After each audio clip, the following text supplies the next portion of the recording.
उद्देश्य का निम्नलिखित अवतरण में रिक्त स्थान पर होगा। हम भारत के लोग भारत को एक संपूर्ण प्रभुत्व संपन्न समाजवादी पंथ निरपेक्ष लोकतंत्रात्मक गणराज्य बनाने के लिए उसके समस्त नागरिकों को सामाजिक आर्थिक राजनीतिक न्याय विचार अभिव्यक्ति विश्वास धर्म उपासना की स्वतंत्रता प्रतिष्ठा और अवसर की समता प्राप्त कराने के लिए तथा उन सब में व्यक्ति की गरिमा और राष्ट्र की एकता अखंडता सुनिश्चित करने वाली बंधुता बढ़ाने के लिए दृढ़ संकल्प होकर अपनी इस संविधान सभा में आज 26 नवंबर 1949 को एतद द्वारा इस संविधान को अंगीकृत अधिनियमित और आत्मार्पित करते हैं। भारत के संविधान में 3 प्रकार के न्याय 5 प्रकार की स्वतंत्रता 2 प्रकार की समानता और 1 प्रकार का भ्रातृत्व का उल्लेख है। तो प्रस्तावना में भारत के संविधान में निर्माताओं का मत प्रतिबिंबित होता है। उद्देश्य का प्रस्ताव में भारतीय गणतंत्र की 26 जनवरी 1950 को सही संवैधानिक वस्तु स्थिति जब संविधान लागू हुआ था कि संपूर्ण प्रभुत्व संपन्न लोकतंत्रात्मक गणराज्य संविधान में हमारे राष्ट्र का उल्लेख किया गया है भारत तथा इंडिया नाम से। भारतीय संविधान की प्रस्तावना के संबंध में शब्दों का सही क्रम है संपूर्ण प्रभुत्व संपन्न समाजवादी पंथ निरपेक्ष लोकतंत्रात्मक गणराज्य। 42वें संविधान संशोधन द्वारा प्रस्तावना में जोड़े गए शब्द हैं समाजवादी पंथ निरपेक्ष अखंडता भारत को धर्मनिरपेक्ष राज्य वर्णित करता है। संविधान की प्रस्तावना बंधुत्व संप्रभु समानता अखंडता में से वह शब्द जो 1975 में भारतीय संविधान की प्रस्तावना में सम्मिलित नहीं था तो अखंडता सम्मिलित नहीं था। भारतीय संविधान की प्रस्तावना में भारत को घोषित किया गया है एक सार्वभौम समाजवादी पंथ निरपेक्ष प्रजातांत्रिक गणतंत्र। संविधान की उद्देशिका के संबंध में सही है। पंडित नेहरू द्वारा ऑब्जेक्टिव प्रस्ताव अंतोत्तुकता उद्देशिका बना। इसकी प्रकृति न्यायोचित है न्यायोग्य नहीं है। तो उद्देशिका की प्रकृति जो है जस्टिफिएबल नहीं है इसको लेकर आप न्यायालय नहीं जा सकते। संविधान के विशिष्ट प्रावधानों को यह रद्द नहीं कर सकता इसमें संशोधन किया जा सकता है। संविधान की प्रस्तावना का बौद्धिक रूप क्या है ये लागू नहीं किया जा सकता। संविधान की प्रस्तावना को लागू नहीं किया जा सकता। भारतीय संविधान की उद्देशिका में संशोधन किया गया था 42वें संशोधन द्वारा। वह शब्द जो 26 नवंबर 1949 को अंगीकृत भारतीय संविधान की प्रस्तावना में सम्मिलित नहीं थे समाजवादी पंथ निरपेक्ष और अखंडता। भारत के संविधान के आमुख का लक्ष्य उसके सभी नागरिकों के लिए सुनिश्चित करना है सामाजिक आर्थिक न्याय विचार अभिव्यक्ति की स्वतंत्रता अवसर और समता तथा व्यक्ति की प्रतिष्ठा। भारत एक संपूर्ण प्रभुत्व संपन्न समाजवादी पंथ निरपेक्ष लोकतंत्रात्मक गणराज्य है। सही कथन है। इसे 42वें संविधान संशोधन 1976 द्वारा संपूर्ण प्रभुत्व संपन्न लोकतंत्रात्मक गणराज्य के स्थान पर प्रतिस्थापित किया गया था। तो ए और आर दोनों सही है और आर ए की सही व्याख्या है। भारत एक गणतंत्र है। इसका क्या अर्थ है? इसका अर्थ है भारत में वंशानुगत शासन नहीं है। भारत में लौकिक सार्वभौमिकता है क्योंकि संविधान की प्रस्तावना आरंभ होती है हम भारत के लोक शब्दों से। हम भारत के लोक शब्दों का प्रयोग भारतीय संविधान में किया गया है। तो संविधान की प्रस्तावना में शब्दों का प्रयोग किया गया है सभी व्यक्ति पूर्णतः और समान रूप से मानव है। यह सिद्धांत जाना जाता है सार्वभौमिकतावाद। भारत के संदर्भ में धर्मनिरपेक्ष शब्द का सही भाव व्यक्त करता है। भारत में राज्य का कोई धर्म नहीं है। संप्रभुता लोकतंत्रात्मकता पंथ निरपेक्ष और संघीय में से वह शब्द जो भारतीय संविधान की प्रस्तावना में उल्लिखित नहीं है तो संघीय शब्द उल्लिखित नहीं है। समाजवादी पंथ निरपेक्ष प्रभुता संपन्न लोक कल्याण में से भारत की संविधान की उद्देशिका में नहीं है। लोक कल्याण संविधान की उद्देशिका में नहीं है। भारतीय संविधान की प्रस्तावना का वर्णन नहीं है तो आर्थिक स्वतंत्रता का भारतीय संविधान की प्रस्तावना में वर्णन नहीं किया गया है। भारतीय संविधान की प्रस्तावना में उल्लिखित नहीं है धार्मिक न्याय नहीं है आर्थिक न्याय राजनीतिक और सामाजिक न्याय की बात की गई है। संविधान की प्रस्तावना के बारे में कथन सही है। समाजवादी पंथ निरपेक्ष शब्द 1950 में लागू संविधान के अंग नहीं थे। ये शब्द 42वें संविधान संशोधन 1976 से जोड़े गए। संविधान का वह भाग जो उसकी आत्मा कहलाता है तो वो उद्देशिका है। बी आर अम्बेडकर के अनुसार अनुच्छेद 32 भारतीय संविधान की प्रस्तावना को हमारे संप्रभु प्रजातांत्रिक गणतंत्र की जन्म कुंडली कहा था के एम मुंशी ने। संविधान को एक पवित्र दस्तावेज कहा बी आर अम्बेडकर ने।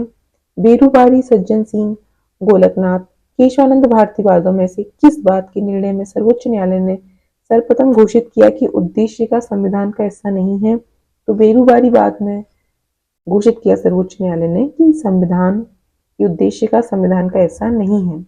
उच्चतम न्यायालय ने धारणा प्रस्तुत की कि उद्देश्य का संविधान का भाग है। तो बोमी बनाम यूनियन ऑफ इंडिया केस में उच्चतम न्यायालय ने घोषणा की कि उद्देश्य का संविधान का भाग है। सर्वोच्च न्यायालय में प्रस्तावना को भारतीय संविधान की मौलिक संरचना का भाग स्वीकार किया। केशवानंद भारतीवाद में भारत में संविधान के उद्देश्यों में से एक रूप में आर्थिक न्याय का उपबंध किया गया है। उद्देश्य का और राज्य की नीति निदेशक तत्व में भारतीय संविधान की प्रस्तावना में जिन आदर्शों और उद्देश्यों की रूपरेखा दी गई है उनकी व्याख्या की गई है मूल अधिकार, नीति निदेशक सिद्धांत और मौलिक कर्तव्यों के अध्याय में। भारतीय संविधान के उद्देश्यों को प्रतिबिंबित करता है संविधान की प्रस्तावना। भारत की संविधान के उद्देशिका में व्यवस्था की गई है 3 प्रकार के न्याय की। भारत की संविधान की प्रस्तावना में इसके सभी नागरिकों को प्रदान करने की बात की गई है सामाजिक, आर्थिक और राजनीतिक न्याय। याद रखना, धार्मिक न्याय की बात नहीं की गई है। भारत के संविधान की उद्देशिका संविधान का भाग है, किंतु उसके अन्य भागों से स्वतंत्र उसका कोई विधिक प्रभाव नहीं है। संविधान में दिए गए आमुख के संदर्भ में सही कथन है, न्यायालय में लागू नहीं होता है, महत्वपूर्ण है और उसकी उपयोगिता है, शासन करने के उद्देश्यों को उल्लेखित करता है, संविधान की कानूनी अर्थ निर्णय में सहायता करता है। सही कथन है, सामाजिक समानता संविधान में प्रत्याभूत है। शासन प्रणाली राज्य शब्द को सर्वोत्तम रूप से परिभाषित करता है व्यक्तियों का एक समुदाय जो बिना किसी बाह्य नियंत्रण के एक निश्चित भूभाग में स्थायी रूप से निवास करता है और जिसकी एक संगठित सरकार है। ध्वज, राजधानी, संप्रभुता शासन अध्यक्ष में से राज्य का सबसे महत्वपूर्ण तत्व है, तो संप्रभुता राज्य का सबसे महत्वपूर्ण तत्व है। अगला है भारत की संप्रभुता के संबंध में सही कथन है, भारत राष्ट्रमंडल का सदस्य है, लेकिन इसके कारण भारत की संप्रभुता कम नहीं होती। भारतीय संविधान में जिस प्रकार की शासन प्रणाली की व्यवस्था की गई है वह है संसदात्मक शासन प्रणाली। सर्वप्रथम संसदात्मक सरकार आरंभ की गई थी ग्रेट ब्रिटेन में। भारतीय संविधान की विशेषता है संसदात्मक सरकार, संघात्मक सरकार और स्वतंत्र न्यायपालिका। भारतीय संविधान की विशेषता नहीं है तो अध्यात्मक सरकार जो है भारतीय संविधान की विशेषता नहीं है। भारतीय संसदीय व्यवस्था वाली सरकार वह होती है जिसमें सरकार संसद के प्रति उत्तरदायी होती है और उसके द्वारा हटाई जा सकती है। भारतीय संविधान की प्रणाली भारतीय संसदीय प्रणाली ब्रिटिश संसदीय प्रणाली से इस प्रकार से भिन्न है कि भारत में न्यायिक पुनरावलोकन की प्रणाली है। हमने ब्रिटिश मॉडल पर आधारित संसदीय लोकतंत्र को अपनाया है, किंतु हमारा मॉडल उस मॉडल से भिन्न है क्योंकि जहां तक विधि निर्माण का संबंध है ब्रिटिश संसद सर्वोपरि और संप्रभु है, लेकिन भारत में संसद के विधि निर्माण की शक्ति परिसीमित है। भारत में संसद के किसी अधिनियम में संविधान की संशोधन की संवैधानिकता से संबंधित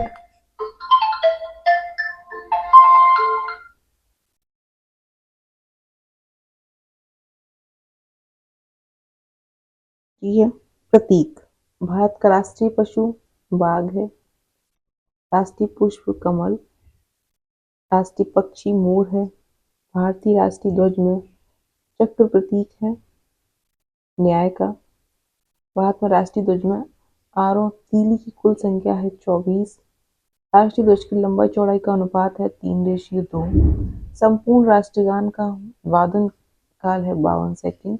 जन गण मन को भारत के राष्ट्रीय गान के रूप में अपनाया गया था 1905 में। जन गण मन को भारत के राष्ट्रीय गान के रूप में अपनाया गया था स्वतंत्रता के पश्चात 1950 में। भारत की संविधान सभा द्वारा राष्ट्रगान जन गण मन का हिंदी प्रारूप अपनाया गया था 24 जनवरी 1950 को। भारत की संविधान सभा ने राष्ट्रीय ध्वज के प्रारूपों को स्वीकार किया 22 जुलाई 1947 को। भारतीय शासन द्वारा राजकीय चिन्ह अंगीकृत किया गया था 26 जनवरी 1950। भारतीय राष्ट्रीय पंचांग आधारित है शक संवत पर। राष्ट्रीय पंचांग को अपनाया गया 22 मार्च 1957 को। राज्य एवं संघ राज्य क्षेत्र संविधान में हमारे राष्ट्र का उल्लेख किन नामों से हुआ है? भारत, तथा इंडिया। संविधान के प्रथम अनुच्छेद के अनुसार भारत राज्यों का संघ है। भारतीय संसद को नया राज्य बनाने का अधिकार है। संविधान के अनुच्छेद 3 के अंतर्गत नए राज्य के गठन की शक्ति निहित है संसद में। भारत के संविधान के अंतर्गत राज्यों की सीमाओं को परिवर्तित करने की शक्ति प्राप्त है संसद को।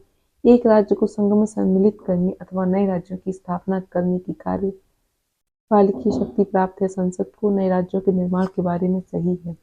संविधान विधि द्वारा एक नए राज्य का निर्माण कर सकती है। इस प्रकार की विधि में संविधान की पहली अनुसूची और चौथी अनुसूची में संशोधन का प्रावधान होगा। इस प्रयोजन के लिए विधेयक संसद में तब तक पुनः स्थापित नहीं किया जा सकता जब तक इसे उस राज्य के विधानमंडल को निर्दिष्ट नहीं कर दिया गया है जिसके क्षेत्र, सीमा और नाम पर इसका प्रभाव पड़ता है। इस प्रकार की विधि अनुच्छेद 368 के तहत संविधान संशोधन नहीं समझी जाएगी। भारत में एक नया राज्य सृजित करने वाले विधेयक को पारित होना अनिवार्य है संसद के साधारण बहुमत द्वारा।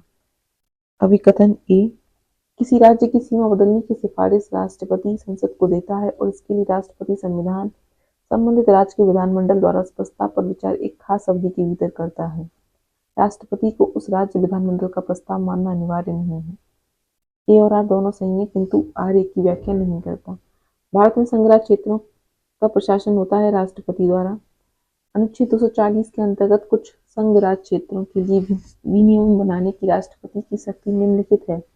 240(1) क अंडमान निकोबार द्वीप, 240(1) ख लक्षद्वीप, ग दादर नागर हवेली और ड पुदुचेरी। ध्यातव्य है 26 जनवरी 2020 से 2 केंद्र शासित प्रदेशों दादर नागर हवेली और तमिल का आपस में विलय कर एक संघ शासित प्रदेश तथा दादर नागर हवेली एवं दमन द्वीप घोषित कर दिया गया।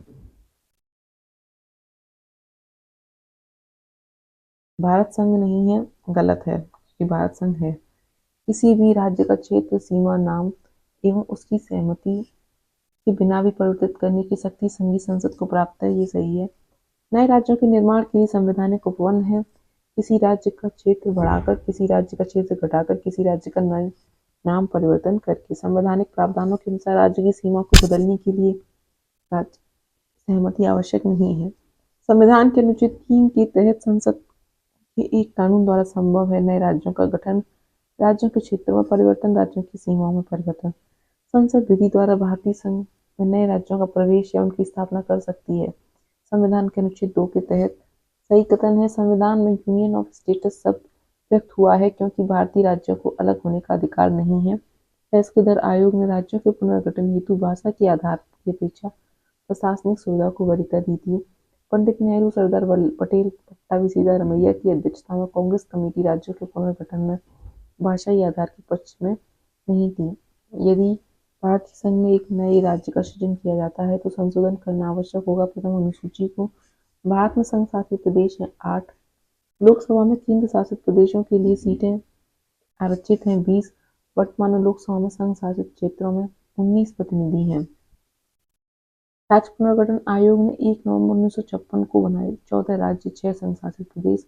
1956 के राज्य पुनर्गठन अधिनियम द्वारा स्थापित किए गए 14 राज्य, 6 संघ शासित क्षेत्र। भारत में वर्तमान में 28 राज्य और 8 संघ शासित प्रदेश हैं। संघ राज्य क्षेत्र अंडमान निकोबार द्वीप समूह, दिल्ली, चंडीगढ़, जम्मू कश्मीर, लद्दाख, लक्षद्वीप, दादर नागर हवेली, दमन द्वीप एवं पुदुचेरी। दिल्ली एक केंद्र शासित प्रदेश है। दिल्ली को राष्ट्रीय राजधानी क्षेत्र का दर्जा 59वें संविधान संशोधन 1991 में मिला 69th अमेंडमेंट। गोवा को 1987 में पूर्ण राज्य का दर्जा प्राप्त हुआ। द्वीप खंबात की खाड़ी में एक टापू है। दमन और दीव को भारतीय संविधान के 56वें संविधान संशोधन द्वारा गोवा से अलग किया गया। दादर एवं नागर हवेली 1954 तक पुर्तगाली शासन के अधीन थे। सिक्किम को विधिवत भारत संघ में एक पूर्ण राज्य के रूप में अपनाया गया। 36वें संविधान संशोधन द्वारा राज्यों का गठन का सही कालानुक्रम है हरियाणा, गोवा, झारखंड व तेलंगाना। राज्यों का भारत संघ में संपूर्ण राज्य का दर्जा प्राप्त होने का सही कालक्रम है नागालैंड, हरियाणा, सिक्किम, अरुणाचल प्रदेश। भारतीय राज्यों का उनके निर्माण के अनुसार कालक्रम है सिक्किम, अरुणाचल प्रदेश, छत्तीसगढ़, झारखंड। छत्तीसगढ़ राज्य स्वरूप में आया था 1 नवंबर 2000 को। उत्तराखंड राज्य की स्थापना हुई 9 नवंबर 2000 को। झारखंड राज्य की स्थापना हुई 15 नवंबर 2000 को। आंध्र प्रदेश 1953, हरियाणा 1966, हिमाचल प्रदेश 1971, सिक्किम 1975, नागालैंड 1 दिसंबर 1963, मेघालय 21 जनवरी 1972, सिक्किम 16 मई 1975, अरुणाचल प्रदेश 20 फरवरी 1987। राज्यों के निर्माण का सही अवरोही क्रम इस प्रकार है। हरियाणा 1966 में बना, महाराष्ट्र 1960, राजस्थान 1958, नागालैंड 1963 में अस्तित्व में आया, वहीं झारखंड 2000 में, तेलंगाना 2014 में, सिक्किम 1975 में 35वें संविधान संशोधन के द्वारा भारत का हिस्सा बना। गोवा को दमन द्वीप से अलग किया गया। बंबई राज्य गुजरात एवं महाराष्ट्र में विभाजित किया गया। हिमाचल प्रदेश पहले संघ शासित प्रदेश की सूची में था। मैसूर राज्य का नया नाम कर्नाटक रखा गया। लक्षद्वीप 1956 में बना, दमनदीप 1987 में, चंडीगढ़ 1966, दादर नगर हवेली 1961। कांग्रेस के नागपुर सत्र 1920 के पश्चात प्रांतीय कांग्रेस समितियों का गठन भाषाई आधार पर किया गया था। 1948 में कांग्रेस ने भाषाई आधार पर प्रांतों के गठन की मांग को अस्वीकार कर दिया। भाषा के आधार पर राज्यों के गठन हेतु राज्य पुनर्गठन आयोग की स्थापना की गई 29 दिसंबर 1953 को। राज्य पुनर्गठन आयोग 1953 के संदर्भ में सही कथन है। जस्टिस फजल अली, एम पन्नीकर और हृदयनाथ कुंजरू इसके सदस्य थे। आयोग ने बंबई और पंजाब के विभाजन का समर्थन नहीं किया। संसद में पास राज्य पुनर्गठन कानून 1956 के तहत 14 राज्य एवं 6 केंद्र शासित क्षेत्र बनाए गए। भाषाई आधार पर भारत में सर्वप्रथम गठन हुआ है आंध्र प्रदेश का। आंध्र प्रदेश एक भाषाई राज्य के रूप में गठित किया गया 1953 में। भाषाई आधार पर राज्यों का पुनर्गठन हुआ 1956 में। बिहार, सिक्किम, हिमाचल प्रदेश, जम्मू कश्मीर में से किसी विशेष श्रेणी दर्जा कभी प्रदान नहीं किया गया बिहार को। नागरिकता। भारत में संविधान के किस भाग में नागरिकता से संबंधित प्रावधान है? भाग 2 में। अनुच्छेद 5 से 11 भारत की संविधान में एकल नागरिकता का प्रावधान है। भारतीय नागरिकता प्राप्त की जा सकती है जन्म द्वारा, देशीकरण द्वारा, किसी भूभाग के सम्मेलन द्वारा। भारत का नागरिक अपनी नागरिकता खो देगा यदि वह भारतीय नागरिकता का परित्याग करता है, स्वेच्छा से अन्य देश की नागरिकता प्राप्त करता है। भारत के संदर्भ में निम्नलिखित कथनों पर विचार कीजिए। भारत में केवल एक ही नागरिकता और एक ही अधिभाष है। जो व्यक्ति जन्म से नागरिक हो केवल वही राष्ट्राध्यक्ष बन सकता है। जिस विदेशी को एक बार नागरिकता दे दी गई है, किसी भी परिस्थिति में उसे इससे वंचित नहीं किया जा सकता। तो ये कथन तो हो जाएगा गलत, और ये भी गलत है क्योंकि ऐसा कोई प्रावधान नहीं है कि जो व्यक्ति जन्म से नागरिक हो वही भारत का राष्ट्राध्यक्ष बनेगा। इसमें केवल पहला कथन ही सत्य है। नागरिकता संशोधन अधिनियम 2015 के अंतर्गत भारतीय कार्ड धारक जो प्रवासी नागरिक के रूप में पंजीकृत होने के लिए अर्ह हैं, वे हैं एक अवयस्क बच्चा जिसके अभिभावक भारतीय नागरिक हैं, भारतीय नागरिक की विदेशी मूल की पत्नी, एक व्यक्ति का परपोत परपोती जो दूसरे देश का नागरिक है किंतु जिसके पितामह पितामही मातामही संविधान लागू होने के समय भारतीय नागरिक थे। सही कथन है। नागालैंड, असम, मणिपुर, आंध्र प्रदेश, सिक्किम, मिजोरम, अरुणाचल प्रदेश तथा गोवा की प्रादेशिक मांगों को देखते हुए भारत के संविधान के अनुच्छेद 371 ए से लेकर 371 आई तक अंतर्विष्ट किए गए। दोहरी नागरिकता का सिद्धांत स्वीकार किया गया है यूएसए में। आगे, नागरिकता के अर्जन हेतु शर्तों को नियत करने के लिए सक्षम है संसद। नागरिकता अधिनियम 1955 के अंतर्गत पंजीकरण द्वारा भारतीय नागरिकता प्राप्त करने के लिए भारतीय मूल के व्यक्ति को भारत में बिताने होंगे 7 वर्ष। नागरिकता संशोधन विधेयक 2019 पारित किया गया 9 दिसंबर 2019 को लोकसभा तथा 11 दिसंबर 2019 को राज्यसभा द्वारा। नागरिकता संशोधन अधिनियम 2019 का उद्देश्य है अफगानिस्तान, बांग्लादेश, पाकिस्तान उत्पीड़न अल्पसंख्यक समूहों को नागरिकता प्रदान करना। मूल अधिकार। एक प्रतिबद्ध न्यायपालिका, शक्तियों का केंद्रीकरण, निर्वाचित सरकार और शक्तियों का पृथक्करण में से वह कारक जो किसी उदार लोकतंत्र की स्वतंत्रता को सर्वोत्तम सुरक्षा को नियत करता है, तो शक्तियों का पृथक्करण। सही कथन है। भारतीय संविधान में मूल अधिकारों को शामिल करने के लिए नेहरू रिपोर्ट 1928 में समर्थन किया गया था। मूल अधिकारों को हमारे लोगों के लिए एक प्रतिज्ञा तथा सभ्य विश्व के साथ किया गया समझौता कहा था डॉक्टर एस राधाकृष्णन ने। संविधान द्वारा मौलिक अधिकारों को लागू करने की शक्ति दी गई है सर्वोच्च न्यायालय एवं उच्च न्यायालय को। मौलिक अधिकार हैं वाद योग्य, मौलिक अधिकार हैं आपातकालीन स्थिति में निलंबित किए जा सकते हैं, अनुच्छेद 20 और 21 को छोड़कर। मौलिक अधिकारों के संबंध में सही वक्तव्य है। ये राज्य कृत्य के विरुद्ध एक गारंटी है। संविधान के भाग 3 में सूचीबद्ध है। सामाजिक, आर्थिक और राजनीतिक न्याय सुनिश्चित करते हैं। ये यूएसए के अधिकारों के बिल की भांति हैं। भारतीय संविधान के नागरिकता के मौलिक अधिकार प्रदान किए गए अनुच्छेद 12 से 35 के अंतर्गत भारतीय संविधान में जैसा निहित है समानता के मौलिक अधिकारों में सम्मिलित है। कानून के समक्ष समानता अनुच्छेद 14, सामाजिक समानता 15, अवसर की समानता 16, आर्थिक समानता इसमें शामिल नहीं है। संवैधानिक प्रावधानों को संघीय संसद, राज्य विधान पालिकाओं द्वारा बनाए गए नियमों, कानूनों पर प्राथमिकता प्रदान करता है। अनुच्छेद 13 भारतीय संविधान के अनुच्छेद 13 का मुख्य उद्देश्य संविधान की सर्वोच्चता सुनिश्चित करना है। मौलिक अधिकारों के संदर्भ में समानता का अधिकार संविधान के निम्न अनुच्छेदों के अंतर्गत हुआ है: 14, 15, 16, 17 और अनुच्छेद 18। भारतीय संविधान के अनुच्छेदों में विधायन सत्ता पर पूर्ण नियंत्रण लगाता है। अनुच्छेद 14 संविधान के किस अनुच्छेद में कानून के समक्ष समानता एवं कानून का समान संरक्षण? तो अनुच्छेद 14 में। विधि का नियम या कानून का अधिराज्य का मतलब है सभी के लिए कानून और सभी के लिए न्यायतंत्र। धर्म आदि के अधिकार पर आधार पर विभेद का प्रतिषेध। भारत के संविधान का अनुच्छेद 15 का मूल अधिकार इसके वर्गीकृत किया गया समता के अधिकार के अधीन। निजता के अधिकार को जीवन और व्यक्तिगत स्वतंत्रता के अधिकार के अंतर्भूत भाग के रूप में संरक्षित किया गया। भाग 3 अनुच्छेद 21 के तहत मद्रास राज्य बनाम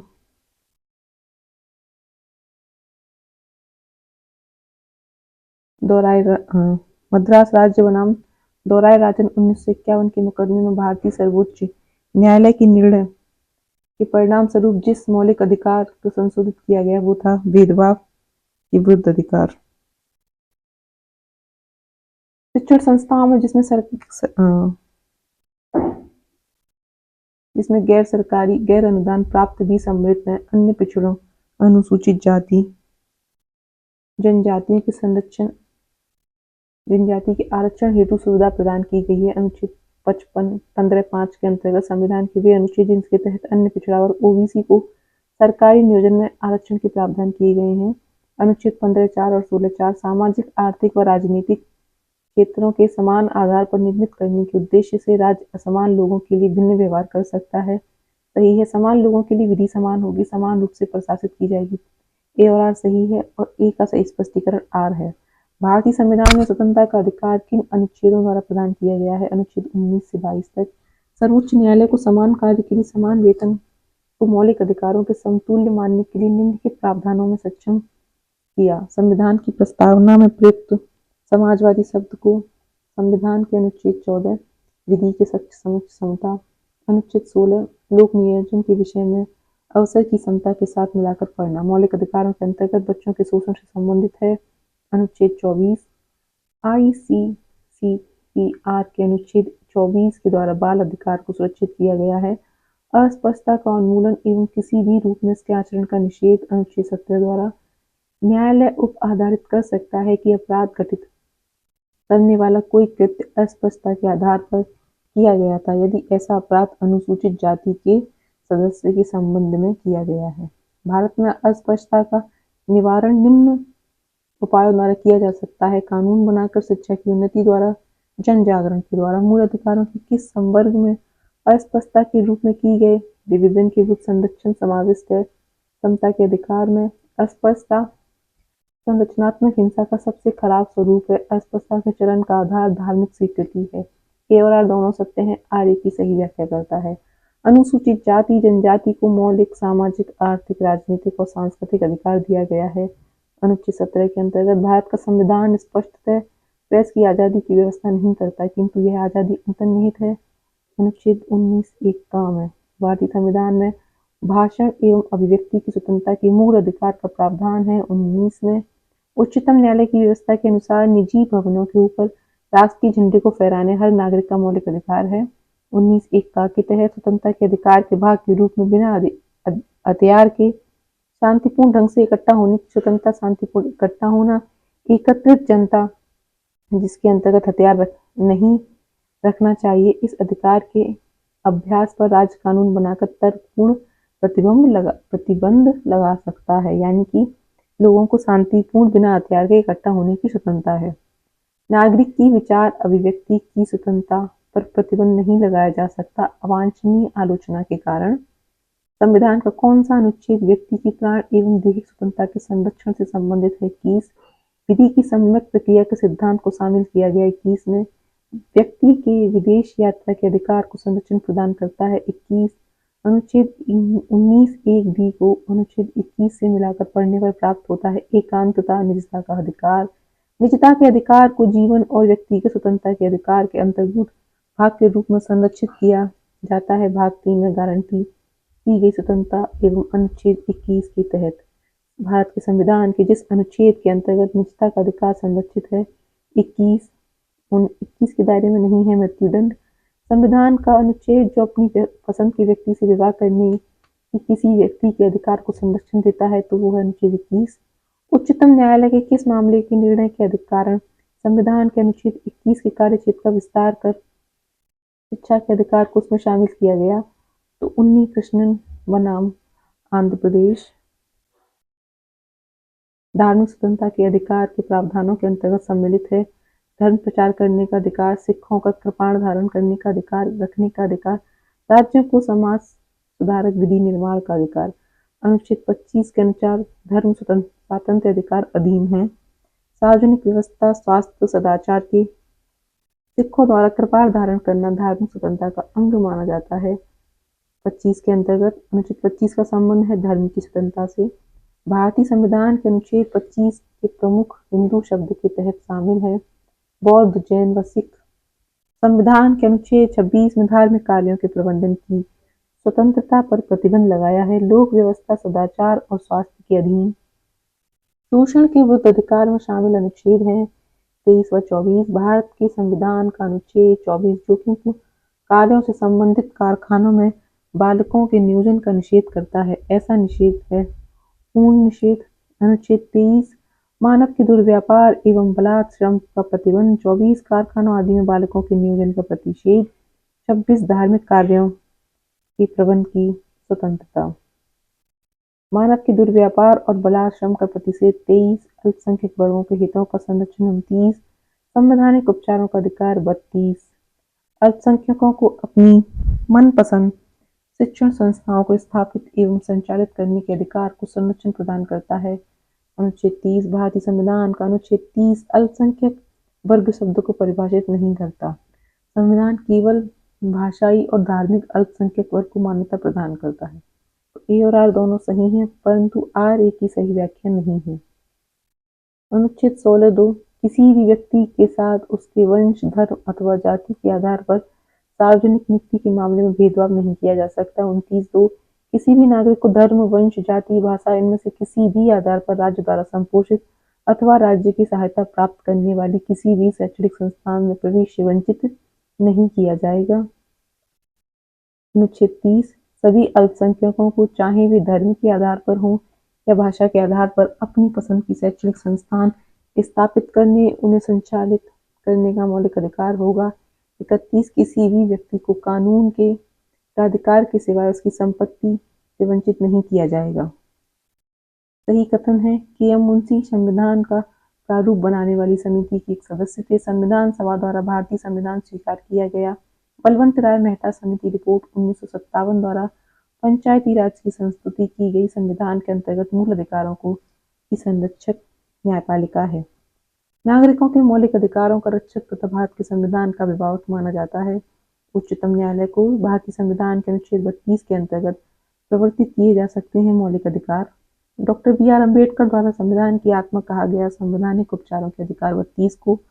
संविधान के अनुच्छेद 32 को डॉक्टर बी.आर. अम्बेडकर ने इसकी आत्मा कहा था। सही है। अनुच्छेद 32 मौलिक अधिकारों के अतिक्रमण के विरुद्ध प्रभावी उपचार का प्रावधान करता है। तो कथन कारण दोनों सही हैं और कारण कथन का सही स्पष्टीकरण है। भारत का उच्चतम न्यायालय नागरिकों के मूल अधिकारों के प्रवर्तन के लिए विभिन्न रिट जारी करने का अधिकार रखता है। अनुच्छेद 32 के तहत किस किस रिट को किसी व्यक्ति की स्वतंत्रता की महानतम रक्षक माना जाता है? तो बंदी प्रत्यक्षीकरण प्रलेख या रिट को व्यक्तिगत स्वतंत्रता के लिए उच्च न्यायालय जारी कर सकते हैं, तो हैबियस कॉर्पस या बंदी प्रत्यक्षीकरण। बंदी प्रत्यक्षीकरण को to have the body of, हमें शरीर चाहिए के नाम से भी जानते हैं। परमादेश का मतलब है वी कमांड, हम आदेश देते हैं। उत्प्रेषण का मतलब है टू बी सर्टिफाइड, पूर्णतः सूचित कीजिए। वहीं अधिकार परीक्षा का मतलब है वॉइवॉट, अथॉरिटी किस अधिकार से। प्रतिषेध का मतलब है अधीनस्थ न्यायालय का लेख। मौलिक कर्तव्य संविधान के 42वें संविधान संशोधन द्वारा जोड़े गए संसद मौलिक अधिकारों में संशोधन कर सकती है एवं मूल ढांचे का सिद्धांत जोड़ा गया केशवानंद भारती केस 1973 के द्वारा। वहीं इंसानों के अनैतिक व्यापार का निषेध संविधान के अनुच्छेद 23 के अंदर मौलिक अधिकार है। आगे बढ़े। अस्पष्टता का अंत अनुच्छेद 17 के अंतर्गत किया गया है। गिरफ्तारी एवं निरोध का विरुद्ध संरक्षण अनुच्छेद 22 के अंतर्गत किया गया है। धर्म की स्वतंत्रता अनुच्छेद 25 में दिया है। वहीं अल्पसंख्यकों के हितों का संरक्षण अनुच्छेद 29 के तहत है। उपाधियों का निषेध 18 में। धार्मिक मामलों के प्रबंध की स्वतंत्रता 26। अल्पसंख्यकों की भाषा का संरक्षण 29। शिक्षा का अधिकार 21 ए। संसद को मौलिक अधिकारों में संशोधन का अधिकार दिया केशवानंद भारती। बाद में भारत के सर्वोच्च न्यायालय ने संविधान की मूल संरचना सिद्धांत बुनियादी ढांचा सिद्धांत प्रतिपादन किया था केशवानंद भारती बनाम केरल राज्य मुकदमे में। मूल अधिकारों से संबंधित निर्णयों का सही कालानुक्रम है। ए गोपालनवाद 1950, गोलकनाथवाद 1967, केशवानंद भारतीवाद 1973, मिनर्वा मिल्सवाद 1980। संपत्ति के मूल अधिकारों का लोप किया गया। संविधान 44वां संशोधन अधिनियम 1978 द्वारा संपत्ति के अधिकार को संविधान के भाग 3 मूल अधिकारों से हटाकर भाग 12 में अनुच्छेद 301 के तहत विधिक अधिकार बनाया गया। जनता पार्टी सरकार द्वारा 44वें संविधान संशोधन से वर्तमान समय में भारतीय संविधान के अंतर्गत संपत्ति का अधिकार है वैधानिक, विधिक या कानूनी अधिकार। भारत में संपत्ति के अधिकार की स्थिति है, यह विधिक अधिकार है जो किसी भी व्यक्ति को प्राप्त है। स्वतंत्रता, समानता, धर्म पालन एवं समान आवास के अधिकार में से भारतीय संविधान प्रदान नहीं करता। समान आवास का अधिकार भारतीय संविधान प्रदान नहीं करता है। स्वतंत्रता, समानता और धर्म का पालन प्रदान करता है। भारतीय संविधानों में नागरिकों को नहीं दिया गया है तो सूचना का अधिकार मौलिक अधिकार नहीं, सूचना का अधिकार अधिनियम 2005 के तहत दिया गया है। सभी व्यक्तियों को प्राप्त है विधि के समक्ष समान संरक्षण का अधिकार। भारत में रहने वाले ब्रिटिश नागरिक दावा नहीं कर सकते। व्यापार और व्यवसाय की स्वतंत्रता के अधिकार का ब्रिटिश नागरिक दावा नहीं कर सकते। किसी को राष्ट्रगीत गाने के लिए बाध्य नहीं किया जा सकता क्योंकि इसमें वाक स्वतंत्रता और अभिव्यक्ति स्वतंत्रता के अधिकार का उल्लंघन होगा। इससे अंतःकरण की और धर्म के अबाध रूप से आचरण और प्रचार करने की स्वतंत्रता का उल्लंघन होगा। राष्ट्रगीत गाने के लिए किसी को बाध्य करने का कोई विधिक उपबंध नहीं है। विदेशी नागरिकों को प्राप्त नहीं है। अभिव्यक्ति की स्वतंत्रता का अधिकार विदेशी नागरिकों को नहीं प्राप्त। वे मौलिक अधिकार जो केवल भारत नागरिकों को ही प्राप्त हैं। तो भेदभाव के विरुद्ध अधिकार, देश भर में स्वतंत्र भ्रमण की स्वतंत्रता, चुनाव लड़ने का अधिकार, भाषण एवं अभिव्यक्ति की स्वतंत्रता, अल्पसंख्यकों के अधिकार, ये केवल भारतीय नागरिकों को प्राप्त है, न कि विदेशी नागरिकों को। भारतीय संविधान द्वारा प्रदत्त भी अधिकार जो गैर नागरिकों को भी उपलब्ध हैं के समक्ष समता अनुच्छेद 14, अपराधों के लिए दो सिद्धि के संबंध में संरक्षण अनुच्छेद 20, प्राण और दैहिक स्वतंत्रता के संरक्षण अनुच्छेद 21, शिक्षा का अधिकार अनुच्छेद 21 का, शोषण के विरुद्ध अधिकार अनुच्छेद 23 24, धर्म की स्वतंत्रता का अधिकार 25 से 28, संवैधानिक निराकरण का अधिकार संवैधानिक उपचारों का अनुच्छेद 32। भारत के संविधान द्वारा प्रदत्त 6 मूल अधिकारों में शामिल नहीं है। विरोध का अधिकार 6 मूल अधिकारों में शामिल नहीं है। भारत के संदर्भ में अधिकार और कर्तव्य के बीच सही संबंध है। अधिकार कर्तव्यों के साथ सहसंबंधित है। लोक नियोजन के विषय में भारत के सभी नागरिकों को अवसर की समानता की प्रत्याभूति प्रदान करता है अनुच्छेद 16 का और 16(1) और 16(2). भारतीय संविधान मान्यता देता है धार्मिक और भाषाई अल्पसंख्यकों को 6 वर्ष की आयु से 14 वर्ष की आयु के बीच के सभी बच्चों को शिक्षा का अधिकार है। मूल अधिकार अनुच्छेद 21A के तहत भारतीय संविधान में संशोधन करके जोड़ा गया शिक्षा का अधिकार प्रभावी हुआ 1 अप्रैल 2010 से। राज्य 6 से 14 वर्ष के सभी बच्चों को निःशुल्क एवं अनिवार्य शिक्षा प्रदान करता है। सही है। एक प्रजातांत्रिक समाज में शिक्षा का अधिकार मानवाधिकार के रूप में विकास के अधिकार की व्याख्या के लिए अपरिहार्य है। ए और आर दोनों सही हैं। ए का सही स्पष्टीकरण आर है। सूचना का अधिकार, काम का अधिकार, शिक्षा का अधिकार तथा मकान का अधिकार में से कौन सा अधिकार भारतीय संविधान के अंतर्गत मौलिक अधिकार बी है? तो शिक्षा का अधिकार मौलिक अधिकार बी है। वह अधिकार जो राष्ट्रीय आपातकाल तक में भी समाप्त या सीमित नहीं किया जा सकता। तो जीवन का अधिकार राष्ट्रीय आपातकाल में भी समाप्त या सीमित नहीं किया जा सकता। भारतीय संविधान के अनुच्छेद 25 में प्रयुक्त हिंदू शब्द की सम्मिलित नहीं करता, पारसियों को सम्मिलित नहीं करता है।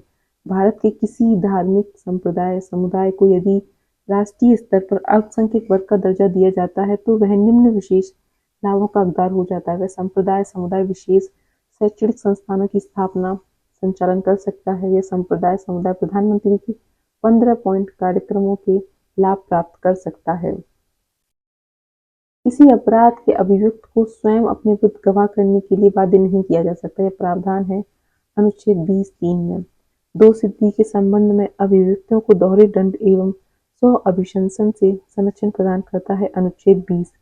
दोहरे दंड की धारा कायोत्तर विधि, यातना के विरुद्ध निषेध तथा स्वयं अपने विरुद्ध साक्षी होने के निषेध में से जो भारतीय संविधान के अनुच्छेद 20 का हिस्सा नहीं है। तो यातना के विरुद्ध अधिकार भारतीय संविधान के अनुच्छेद 20 का हिस्सा नहीं है। बंदी बनाए गए व्यक्ति के मौलिक अधिकारों की रक्षा प्रदत्त है अनुच्छेद 22 में।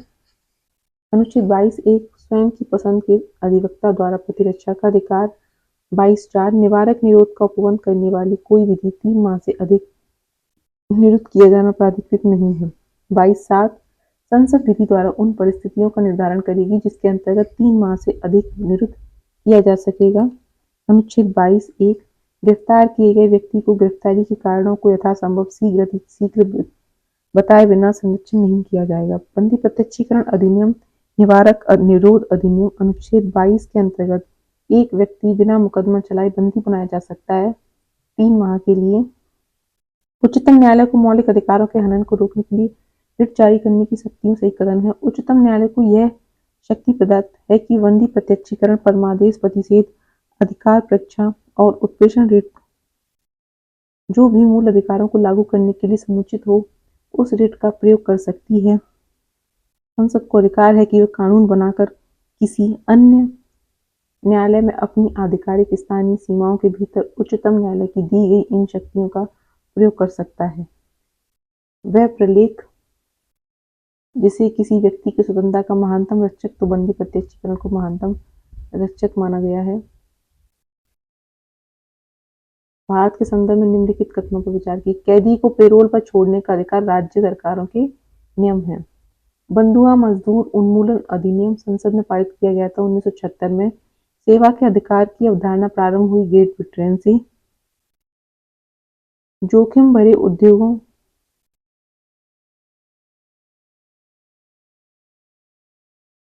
में बाल श्रम का उपयोग निषिद्ध किया गया भारत के संविधान द्वारा 10 सितंबर 1996 के सर्वोच्च न्यायालय के निर्णय द्वारा तथा संयुक्त राष्ट्र के चार्टर द्वारा। अधिकार बिना कर्तव्य के उसी प्रकार हैं जैसे मनुष्य बिना परछाई के। सही कथन है। अधिकार राज्य के विरुद्ध नागरिकों के दावे हैं। अगला है राज्य की नीति निदेशक तत्व। राज्य के नीति निदेशक तत्व सिद्धांतों को भारतीय संविधान में शामिल किए जाने का उद्देश्य है सामाजिक और आर्थिक प्रजातंत्र को स्थापित करना। राज्य की नीति निदेशन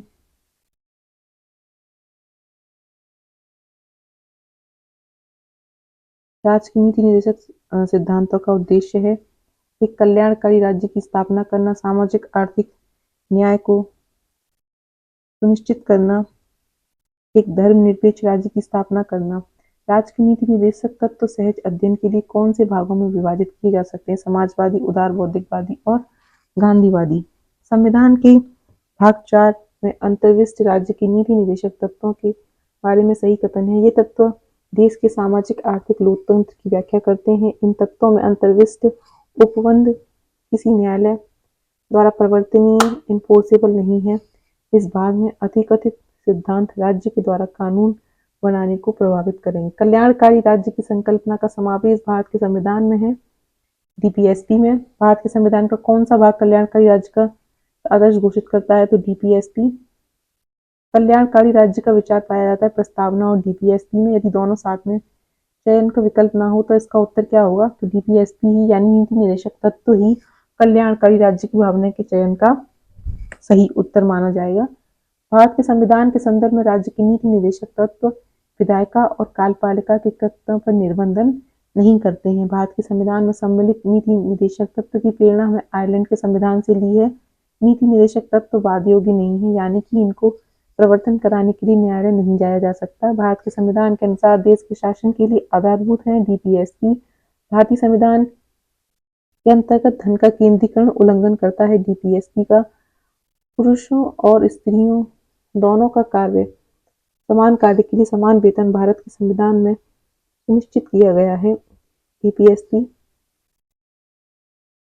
राज्य सरकार को ग्राम पंचायतों का संगठन करने के लिए अनुच्छेद 40 के अंतर्गत निर्देशित किया गया है। भारतीय संविधान के अंतर्गत ग्राम पंचायतों का गठन डीपीएसपी के अंतर्गत अनुच्छेद 40 ग्राम पंचायतों का गठन 41 कुछ दिशाओं में काम शिक्षा लोक सहायता पाने का अधिकार 44 यूनिफॉर्म सिविल कोड नागरिकों के लिए समान नागरिक संहिता कौन सा अनुच्छेद है? अनुच्छेद 40। वहीं 48 कृषि एवं पशुपालन का गठन 50 है न्यायपालिका और कार्यपालिका का पृथक्करण 51 अंतर्राष्ट्रीय शांति का विकास 39 समान न्याय एवं निःशुल्क विधिक सहायता।